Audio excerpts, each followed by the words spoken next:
সবার সামনে অনিন্দকে চড় মেরে উচিত শিক্ষা দিল কাকিমণি। অবাক হয়ে গেল আনন্দী। হ্যাঁ বন্ধুরা, এমনটাই দেখা যাবে, তাই সম্পূর্ণ জানতে ভিডিওটিতে লাইক দিয়ে চ্যানেলটি সাবস্ক্রাইব করে দেখতে থাকুন।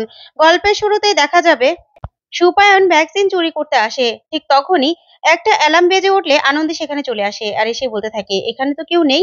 কে ছিল এখানে? স্যাররা কি ভিতরে আছে নাকি অন্য কেউ ঢোকার চেষ্টা করেছিল? দেখি তো এদিক ওদিক কেউ আছে নাকি।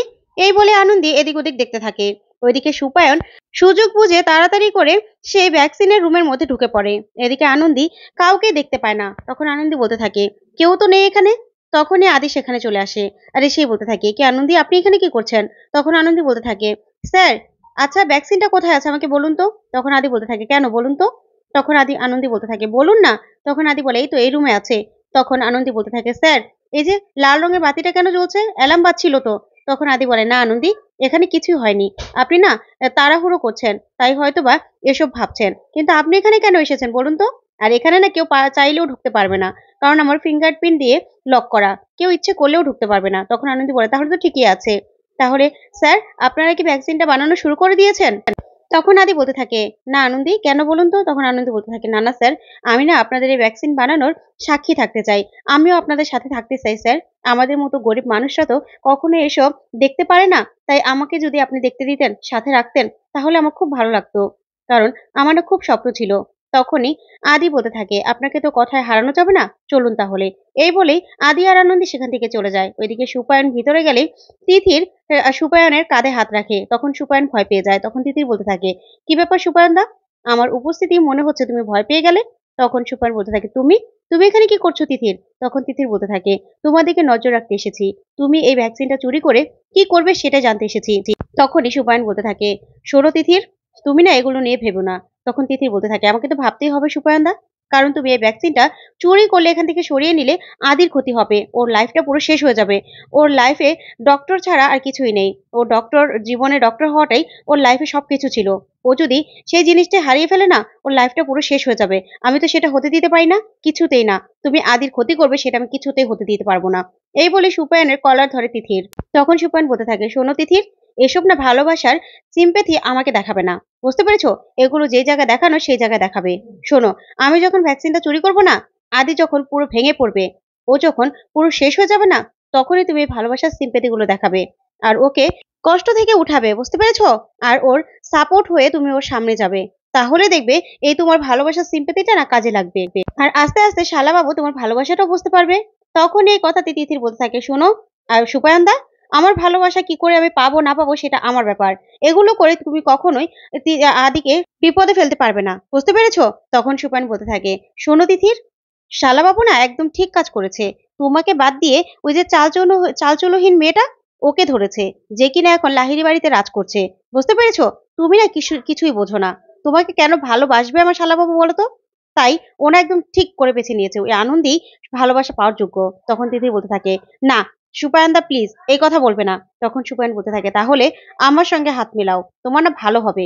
তুমি জানো তো, মানুষ যখন কষ্টে থাকে তখন কিন্তু তাকে যে সাপোর্ট করে সেই ওর কাছের মানুষ হয়ে যায়। তুমিও না শালাবাবুর কাছের মানুষ হয়ে যাবে। তোমার ভালোবাসাটা শালাবাবু বুঝবে।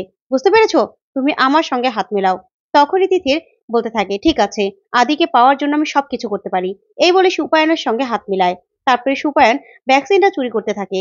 ওইদিকে তিথির সবটা ভিডিও করে রাখে আর বলতে থাকে মনে মনে, না না সুপায়ন দা, তোমাকে বিশ্বাস নেই। তুমি ভ্যাকসিনটা চুরি করে আদিকে ভাসিয়ে দেবে, সেটা তো হতে পারে না। আমি এর প্রমাণ রেখে দিলাম।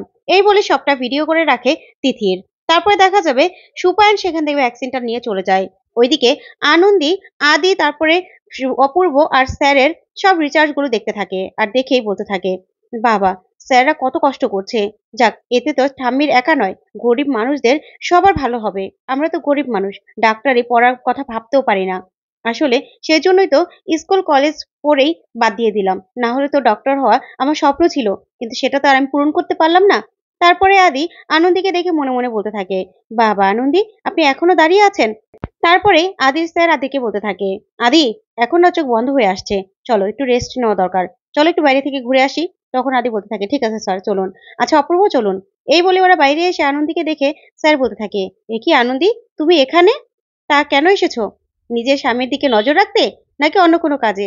তখন আদি বলতে থাকে, না না স্যার, চা কফি ছাড়াও যে কেউ এনার্জি নিয়ে সারা জেগে থাকতে পারে, ওনাকে দেখলে আপনি বিশ্বাস করবেন উনি সেটা পারে। তখনই স্যার আনন্দীর খুব প্রশংসা করতে থাকে আর বলতে থাকে, বাবা আনন্দী, সত্যি নাকি? তখন আনন্দী বলতে থাকে, স্যার আপনারা কি আজকের মধ্যে ভ্যাকসিনটা তৈরি করে ফেলবেন? তখন স্যার বলতে থাকে, না না আনন্দী, এতটা কঠিন কাজ এত সহজে যদি হয়ে যেত তাহলে তো মানুষ প্রতিদিনই এই কাজটা করতো, তাই না? আমাদের কালকে থেকে ভ্যাকসিনটা তৈরির কাজ শুরু হয়ে যাবে।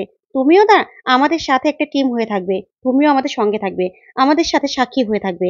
ঠিক আছে? আমরা একসঙ্গে কাজ করব। তখন তো আনন্দী খুশি হয়ে যায়। তারপরে আনন্দের প্রশংসা করলে আদি বলতে থাকে, স্যার আর প্রশংসা করবেন না। তাহলে তো দেখা যাবে উনি এখন উঠতে শুরু করবে। তখনই আনন্দী বলতে থাকে, স্যার আপনি যে কি বলেন না? তারপর দেখা যাবে এই নিয়ে সবাই কথা বলতে থাকে। ওইদিকে সুপায়ন বস্তিতে গিয়ে যে টাঙ্কি পরিষ্কার করে সেই লোকটাকে ঠিক করে আর বলতে থাকে, ট্যাঙ্কি পরিষ্কার করেছিস? তখন লোকটা বলতে থাকে, হ্যাঁ করেছি তো। তখন সুপায়ন বলে, কালকে তুই আবার যাবি। আর এই যে মেডিসিনটা, এটা টাঙ্কির জলে মিশিয়ে দিবি। তখনই ছেলেটা বলতে থাকে, কেন?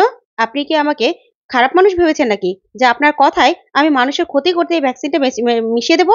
এটা কোনোদিনও হবে না। তখন সুপায়ন বলে, নে কত টাকার মাইনে পাস? এই টাকাগুলো নে, তোর বউ বাচ্চা নিয়ে ভালো করে থাকতে পারবি। তখন ছেলেটা বলে, আপনি আমাকে টাকার লোভ দেখাচ্ছেন কেন?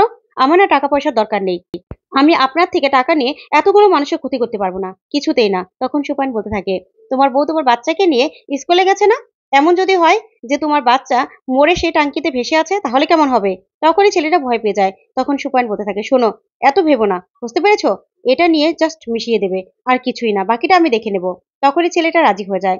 ওইদিকে দেখা যাবে আনন্দী, আনন্দী সহ সবাই, বাড়ির সবাই পুজো দিতে থাকে এই ভ্যাকসিনটা তৈরি করার জন্য।